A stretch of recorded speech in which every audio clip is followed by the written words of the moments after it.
Welcome back, guys. I trust you've been staying safe. Now, the Kenyan fugitive murder suspect, Kevin Kiyanjui Kangethe, has been rearrested on Valentine's Day, some few days after he dramatically escaped from police custody in Nairobi, Kenya.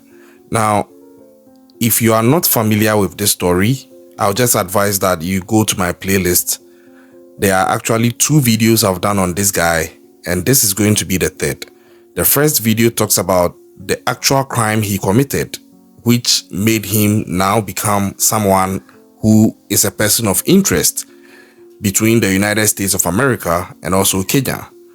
Now, Kelvin Kiyanjui Kangethe is actually wanted for unaliving his girlfriend in the United States of America at an airport and leaving her in a vehicle and traveling to Kenya.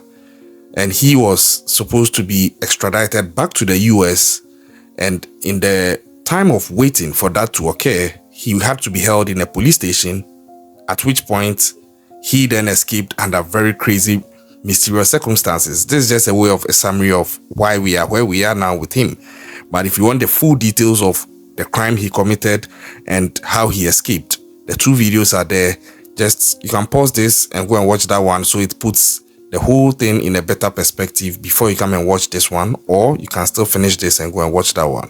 But either way, as at Valentine's Day, Kelvin Kiyanjui Kangethe has been rearrested, and I'm sure that the family of Margaret Imbitu, his deceased girlfriend, would be very happy at this news.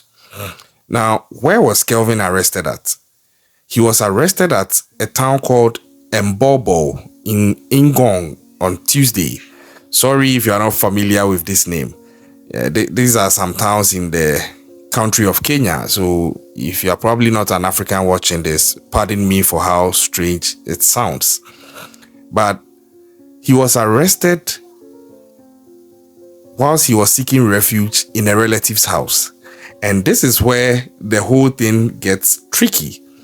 You know, the general saying is that blood is thicker than water. So it's expected that his relatives should be shielding him.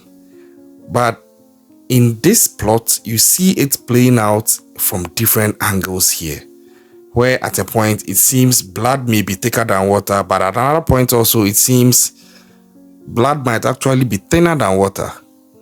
Now, when he allegedly got to this relative's house, it's been reported that he knocked on the door, and it was the relative's wife who went to peep through the window to determine who it was for security reasons. So when this wife saw that it was Kelvin Kiyanjui Kangethe, who obviously is well known on the news as a wanted fugitive, she came back to inform her husband, who is the relative of Kelvin, that his relative, Kelvin, who is wanted by the law for escaping and for also unaliving his girlfriend, is at their door.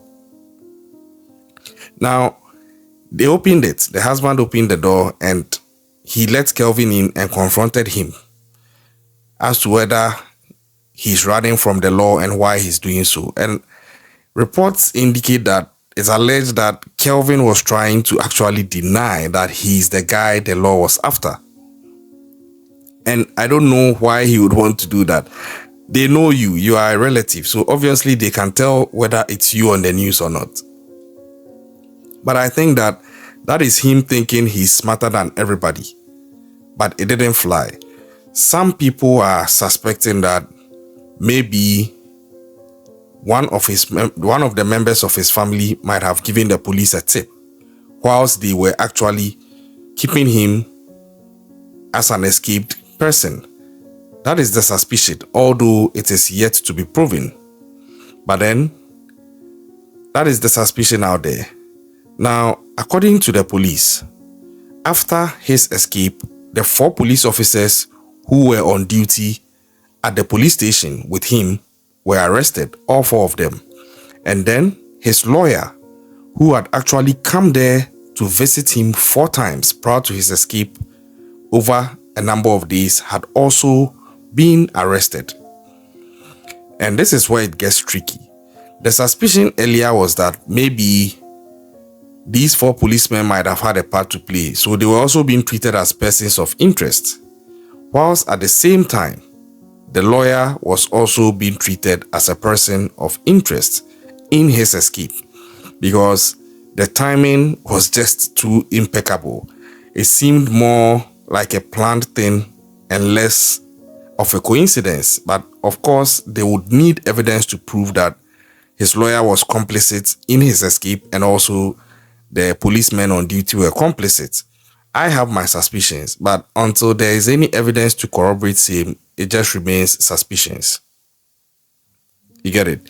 And that is how tricky the whole thing is. As it stands now, Kelvin has even made his case worse, because he is already wanted for the unaliving of his girlfriend. He's to be extradited. That is something that is bad enough. So to compound it with his escape from police custody and everything thereafter, I think that he has just worsened his case.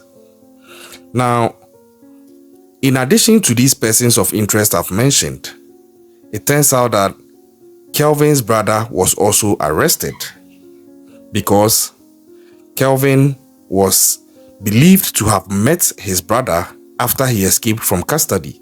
And this is where it gets tricky again, especially for his brother, because you can't let us know that you didn't know Kelvin was on the run from the law. There's no way he can say that. So if it's established he knew that he had broken jail and escaped, then everything that he did with him after that escape, which can be determined to have aided in him staying free from the law, can be used against him in court as him aiding and abetting a known fugitive. That is my layman's law at play here, and maybe even worse. So I don't think he's going to get away scot-free, especially due to the magnitude of the crime Kelvin is accused of. These are very dark times for this family, and it didn't end with just his brother. It turns out again that he has a cousin who is a lawyer, and per reports her name is Beatrice Kangethe, and she was also, as of last Friday, dramatically arrested and detained for questioning over the entire saga of his escape.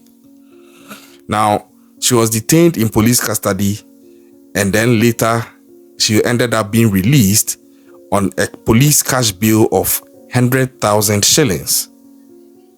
So you can see that the police are not playing around, because obviously the American government is also putting pressure on them. And if it wasn't as bad enough already that they took about 3 months to arrest Kelvin when he escaped from the US into Kenya, it is even now very shameful and a taint on their reputation that after arresting Kelvin, they managed to lose him in their own police station and he escaped. So I'm expecting they will come at every person of interest with a level of heat they may have never extended to any person before. Because as things stand now, I see that they would want to prove themselves by being very swift, harsh, and decisive with anybody who will be determined to be complicit in what Kelvin did by way of his escape and staying free afterwards. Now, the director of this DCI, by name Muhammad Amin, indicated that Kelvin's cousin, Beatrice, was interrogated and released in connection with the escape of Kelvin, and they are suspecting that Beatrice, she is one person who may have assisted him in what he did. So, according to them, they determined this and made Beatrice a person of interest after phone calls in their investigation revealed that there were phone records which showed that Beatrice was in communication with Kelvin, who had now become a fugitive after his escape days before he strolled out of Muthaiga Police Station in Kenya. So Beatrice had been on phone talking with him days before he would end up escaping from the police station. But you see, I would go out on a limb here and say that someone could also argue that this could be circumstantial, because she's also a lawyer. So she could be talking to him out of normal legal stuff, it does not imply anything illegal, unless, of course, they are able to get a legal basis to retrieve the call recording and listen to the conversation itself, and then by so doing are able to find something that corroborates their suspicion, in which case Beatrice is going to be in a lot of heat. And I'm sure the first thing would be that she will be disbarred as a lawyer, because you can't connive with a known fugitive. Now, the police went on to also indicate that a day before Kelvin would escape, the lawyer was at Muthaiga Police Station to see him. So you see how their suspicion is so strong. Aside the phone conversations that Beatrice, Kelvin's cousin, who happens to be a lawyer, had with him several days before his escape, they are also saying that Beatrice was there to visit Kelvin just a day before his escape. But again, that could be a pure coincidence, because she's a lawyer and he's her relative, so she might have been there on legal grounds to advise him. But then again, they would have to prove it, because the onus is on them to prove. So it's a tall order of things, because as it stands now, also Beatrice, as a lawyer and a person, is also denying having played any role in Kevin's escape. Now, detectives also went on to indicate that in their investigations after Kelvin had escaped their custody, they were able to determine that Kelvin was using mobile phone numbers registered with her relatives. You see where the whole thing is going? So they are suspecting that Beatrice may have aided him, because even when Kelvin escaped, the mobile phone numbers that he was using to communicate with people were with SIM cards that were determined to have been registered by the relatives of his cousin, Beatrice, the lawyer. So I don't think that she's going to get off the hook easily, because then the question would be that how did he get in possession of these SIM cards? And I think it's a very valid question. And by so doing, if they are trying to answer that question, if it can be determined that at any point in time you had to meet him or get to communicate with him in any way to help him facilitate receiving that SIM card whilst he had escaped, then definitely you are complicit in helping a known fugitive, in which case there's going to be a lot to answer for on the part of Beatrice. So it's a tall order.